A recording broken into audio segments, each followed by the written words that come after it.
बहुत बार आपने ऐसा देखा होगा कि ज़्यादा पूजा पाठ, हवन, मंत्रोच्चार करने वाले, जो भी परोपकार के काम करने वाले हैं, ऐसे लोगों को दुखी होते देखा होगा।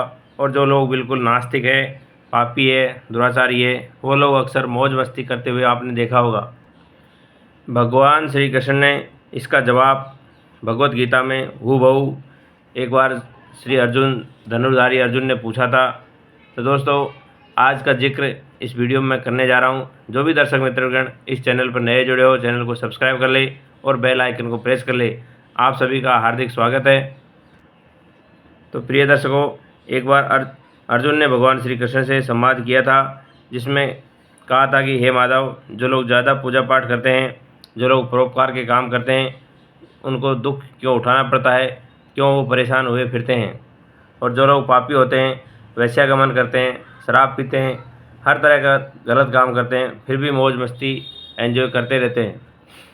तो प्रिय दर्शकों, भगवान कृष्ण ने इसका जवाब अर्जुन को एक कहानी के माध्यम से दिया। तो आप सभी पूरा वीडियो देखेंगे। दोस्तों, भगवान श्री कृष्ण कहते हैं कि एक बार एक महात्मा जी के दो शिष्य हुआ करते थे। दोनों ही शिष्य पूरी तरह से पढ़े लिखे विद्वान थे। लेकिन दोस्तों, उनका जो शिष्य है वो भजन पूजन करता था, रोज़ मंदिरों में जाया करता, मंत्रोच्चारण करता, हवन करता, दान दक्षिणा देता और गली मोहल्ले में जहाँ भी उनको असहाय लोग दिखते उनकी सहायता करता। गौशालाओं में जाकर के दान देता, वृद्धाश्रम में जाकर के सेवा करता। उस प्रकार से उसकी जीविका चल रही थी। दूसरा दोस्तों, उसका जो दूसरा भाई था वो हमेशा जुआ खेलता, शराब का सेवन करता, भांग पिए रहता, गांजा, नशेड़ी, स्मैक सारे गुण उसमें थे, वैश्याओं का गमन करता। इस प्रकार से उसका जीवन चल रहा था। एक दिन की बात है कि जो भाई उसका वैश्यागमन, शराब, दारू ये सब करता था, वो जा रहा था घूमते घूमते, उसको रास्ते में नोटों से भरा हुआ एक बैग मिल जाता है।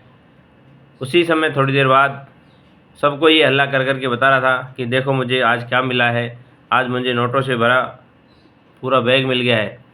उतने में ही उसका जो छोटा भाई था, पूजा पाठी, जो हवन कीर्तन करता था, हमेशा परोपकार और भलाई का काम करता था, उसने जब ये देखा कि मेरा ये भाई इतना कुसंगी है, इतना गलत कार्य करता है, फिर भी आज इसको नोटों से भरा हुआ बैग मिल गया।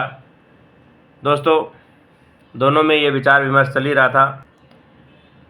बड़ा भाई अपने छोटे भाई से कहता है कि देखो, तुम तो दिन भर पूजा पाठ करते हो, परोपकार के काम करते हो, और आज भगवान ने मुझे छप्पर फाड़ के ये नोटों से भरा हुआ बैग दिया है, और आप अपने गरीब के गरीब हो, आप अपने जैसे हो वैसे ही हो। दोस्तों, उसको इस बात पर बड़ा खिन्न लगा और सोचता है कि मैं अपने गुरुदेव से जाकर के ये बात ज़रूर पूछूंगा कि क्यों मुझे इस तरह का गरीब रखा है भगवान ने, और इसको माला माल वीकली की तरह पैसे पे पैसे मिले जा रहे हैं, और इतना पाप कर्म करने के बाद भी किसी प्रकार की कोई सज़ा भगवान ने इसको नहीं दिया है। दोस्तों, जब वो गुरुजी के पास चला जाता है तो गुरुजी उसको समझाते हैं कि देखो बेटा, तुम दोनों पूर्व जन्म के अनुसार ये जन्म लिए हो, और पूर्व जन्म के कर्म के अनुसार ही यहाँ आपको फल भोगने पड़ रहे हैं। आपका जो बड़ा भाई है, जो आज दारू, स्मैक, चरस, गांजा, वैश्यागमन, चोरी ये सब कर रहा है, वो पिछले जन्म में एक संत थे, बहुत बड़े पूजा पाठी महात्मा थे। उस पिछले जन्म के पाप, उस पिछले जन्म के पुण्य कर्म की वजह से महात्मा का जो उनके चोला था और उन्होंने जो नाम कीर्तन किया था, उसकी वजह से आज वो यहाँ इतना सारा ये आनंद उठा रहा है, धन लाभ जो भी है इसको। लेकिन दोस्तों, इसने इस जीवन को ख़राब कर लिया है। जो भी इसको ये सुख सुविधाएं मिल रही है, पूर्व जन्म की वजह से मिल रही है। और आज जो इसको ये नोटों का बैग मिला है, आज के दिन इसके भाग्य में पूरे देश का राजा बनना हुआ लिखा हुआ था इसके कर्म में। लेकिन दोस्तों, ये राजा नहीं बन करके एक छोटे से बैग में पैसा मिलने से ही खुश था। उधर दूसरा दोस्त जो इसके पास आया हुआ था, उसके पैर में कांटा लग गया, और कांटे की वजह से इसका पैर से खून बहने लगा। इसका कारण पूछता है कि संत महाराज, मुझे इस कांटे का रहस्य बताइए, मैं इस जीवन में दुख क्यों पा रहा हूँ, जबकि इस तरह से पूरा जीवन मैंने भगवान को समर्पित किया हुआ है। महात्मा जी उस चीज़ को समझाते हैं कि देखो बेटा, आज जो आपको ये कांटा लगा है, आज के दिन आपके जीवन में फांसी की सज़ा अर्थात आज आपको मृत्युदंड मिलना था, इस तरह का विधान था। लेकिन आपने अपने जीवन को संवार लिया, आपने अपने जीवन को निखार लिया और एक छोटे से कांटे के रूप में ही वो आपकी फांसी टल गई।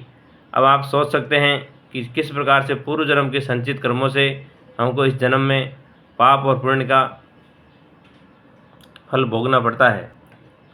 महात्मा जी के इस तरह से समझाने के बाद छोटा भाई जो पूजा पाठी था, भगवान में आस्था रखता था, अब उसके मन से सारा गिला शिकवा निकल गया और सोचने लगा कि हे भगवान, मैंने आपकी कृपा के ऊपर शंका प्रकट की, मुझे माफ़ करना और अब मैं मेरा जीवन जिस तरह से व्यतीत कर रहा था उसी तरह से व्यतीत करूँगा। तो दोस्तों, आशा करता हूँ कि वीडियो ज़रूर से ज़रूर अच्छी लगी होगी। यदि कहानी अच्छी लगी हो और मेरे चैनल से द्वारा दी गई जानकारी में आपको कुछ भी सीखने को मिले तो मेरे चैनल को ज़रूर से ज़रूर लाइक करें, शेयर करें और चैनल को सब्सक्राइब करके रखें। और भगवान श्री कृष्ण के यदि आप भक्त हैं तो जय श्री कृष्ण लिखना नहीं भूलें। सभी को हरिओम, राधे राधे।